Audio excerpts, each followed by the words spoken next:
Hey girl gang, it's Dr. Joy here and you are watching Delivering Joy MD. Today I am sitting here waiting to be called in for my dental appointment in the parking lot, and I wanted to talk to you guys about something that's really been on my mind a lot lately.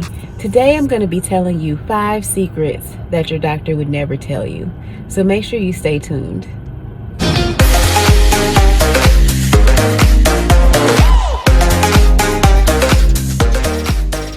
So girl gang, let's get into this video.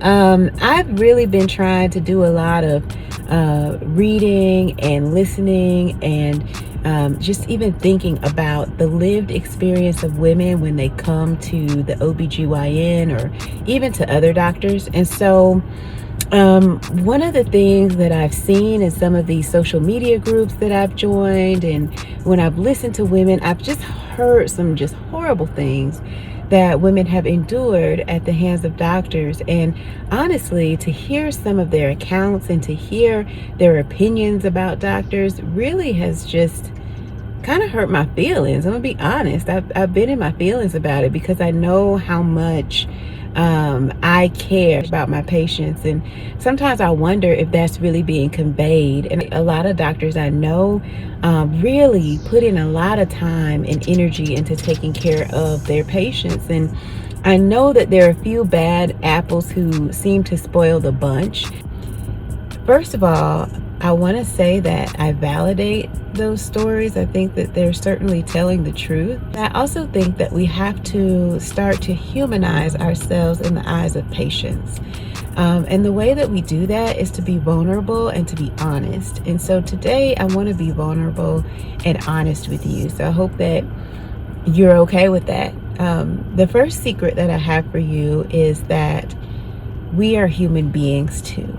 So I am a regular girl. I put my panties on one leg at a time, just like every other woman. You know, the only difference is that I had the stamina and the stomach to complete medical school and to complete residency and to continue to work sometimes ungodly hours. And that's really the only thing that makes me different. We're all blessed with certain gifts, and this just happens to be my gift. But I'm still a human being. I get hungry, I have to go to the bathroom, I get thirsty. Sometimes I get annoyed and aggravated, and just like you do at your job, whatever it is you do, whether you're a stay-at-home mom or you are the head of a corporation, sometimes I don't have the best day at work. And so I just want people to understand that doctors are human beings. Secret number 2 is that there is no doctor anywhere on the face of this planet who knows everything. We just don't, and we need to be more honest about that. I found that I used to start to feel really anxious or nervous when people started talking about things I didn't know, until one day I got free of that and I just said, you know what, I don't know, but I'm gonna find someone who does know, and I'm gonna help us find the answers. We're gonna work together to find these answers. And that was just so freeing, because I realized that I can be honest with my patients. That is why we have medical specialties, so that no one of us has to be responsible for understanding every single disease process in the body. Medicine evolves at the speed of light. I mean, every day I get emails about new articles and new research and new developments. And so it's impossible for any one person to keep up with that. I think it really is up to us to start looking at ourselves, what our weaknesses and what our strengths may be, and starting to really be okay with them, and to work on strengthening our weaknesses, and also to continue to develop our strengths. That leads me to number 3, which is that sometimes in medical school, emotional growth is stunted. And I remember, you know, having trained at Morehouse School of Medicine, having the opportunity to actually have access to a counselor who was there on site. And she did some really great groups for female medical students and residents. And one thing I'll never forget her talking to us about is that medical school and residency are really about survival. We're working sometimes 30 hours at a time. We don't always invest in our own spiritual and emotional growth the way that we need to. This is why sometimes you may go to see doctors who don't have the best bedside manner, or who may come across as egotistical or demeaning or condescending. It's really because we're lacking some emotional maturity. And it wasn't until I really got out of medical school that I was able to really start working on that, working on how I talk to people, working on how I interact with others. And it really became a necessity because I realized that I was kind of a bitch. Well, yeah, kind of a bitch. One thing that one professor would tell us a lot of the time is that if you're an asshole and you go to medical school, it's not really going to help you stop being an asshole. In fact, you'll probably be a bigger asshole when you finish medical school. So I didn't want to be that. And when I realized that that was kind of the road that I was going down, I decided to take a few steps back and start developing my own emotional maturity. Am I done with this process? Absolutely not, because I still have my bad days, but I want to have way more good days than I have bad. And so that's something that people don't really like to admit in medicine. We like to think that our ish don't stink, but it really does a lot of the times in the way that we talk to people and the way that we treat people. Secret number 4, I think we're on number 4, right? Number 4 is that we don't always have the power that people think we have, and we don't make the money that people think we make. Most doctors these days are employed by a large healthcare system or a hospital system. And so there are things that we have to do to stay within the protocol and procedures that are required for that particular position. So while we do have a platform, certainly, we are not always able to accomplish everything we want. And even if you happen to be a doctor who's in private practice, who has your own practice and you are the business owner, there are still certain regulations that you have to follow that are placed on you by the hospital where you do surgery or deliveries or whatever it is you do, and then also by your medical malpractice insurer. And this is a really big one for OBGYNs. We know that OBGYNs are more likely than almost any other specialty to be sued. And so our malpractice insurers place a lot of regulations on us. So if you're wondering why maybe some of us aren't as willing to do certain procedures like vaginal birth after cesarean or procedures in the operating room, it may very well be because our liability insurers will not cover us doing those things. That is a huge source of angst for doctors, is that a lot of times medical malpractice and health insurers are trying to dictate to us what we can and can't do. And one of those things that we are held to are medical records. And I think that puts a lot of pressure on doctors. We're expected to see so many patients for our productivity quotas, and we have to document on these patients within a certain number of hours. Usually they want 24-hour turnaround time on all of this documentation. And I don't know about other doctors, but for me, I feel like I spend more time documenting in the computer than I actually get to spend face-to-face with my patient, which can be really frustrating. We want to be able to do everything that we can for our patients, but sometimes that requires fighting with insurance companies, fighting with hospitals, and it really makes doctors feel like we're not really able to do the things that we studied and spent so much of our lives learning to do.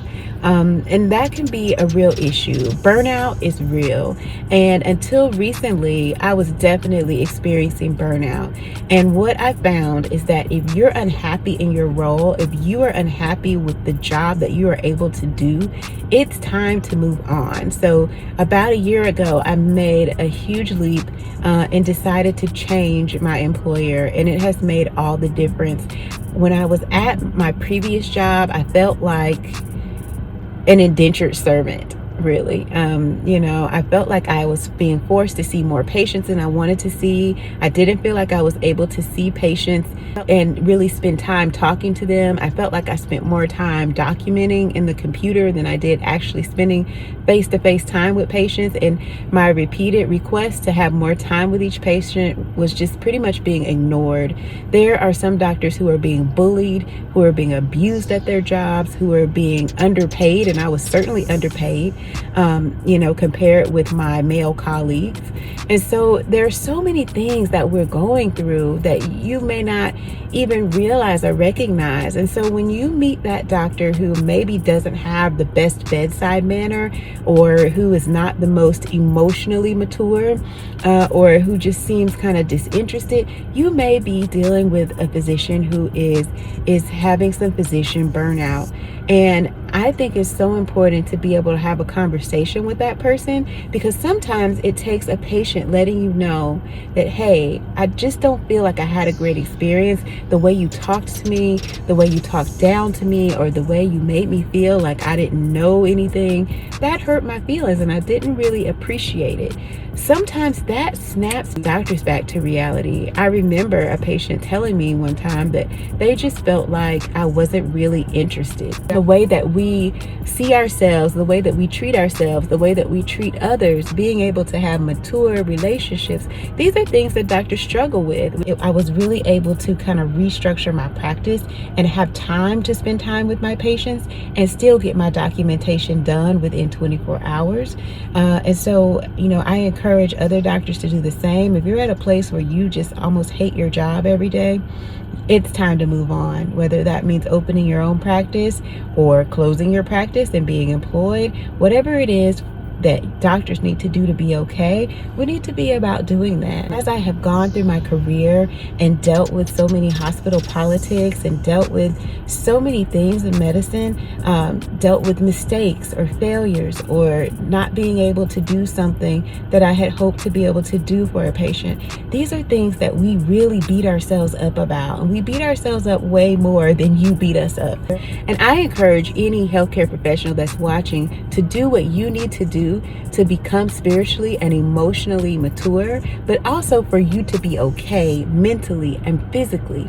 With the COVID pandemic, some people are really on the edge, and it really worries me because secret number 5 is that physicians are more likely than any other profession to commit suicide. And that's something that's not talked about a lot, but the truth of the matter is that physicians hold ourselves to such high standards. There are some things we can't even control, but we blame ourselves. I think it's so important that we start to humanize ourselves so that you out there can start seeing us as human beings and understanding that some days we hadn't had a lunch break. Some days we haven't even had a bathroom break, but we feel bad because we know you're waiting.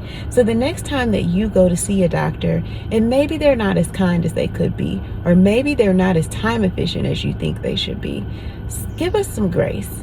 And we have to learn how to give ourselves some grace, because we are human. We're going to make mistakes. We're going to sometimes get the wrong answer. But there's so much at stake when we do that we often hold ourselves to such high standards that we can't meet them.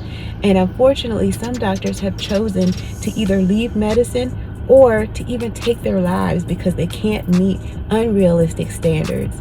Well, for me, I'm working on being the best me that I can be, on taking excellent care of patients, reading every day, going to as many continuing medical education courses that I can, because I want to be the best doctor I can be.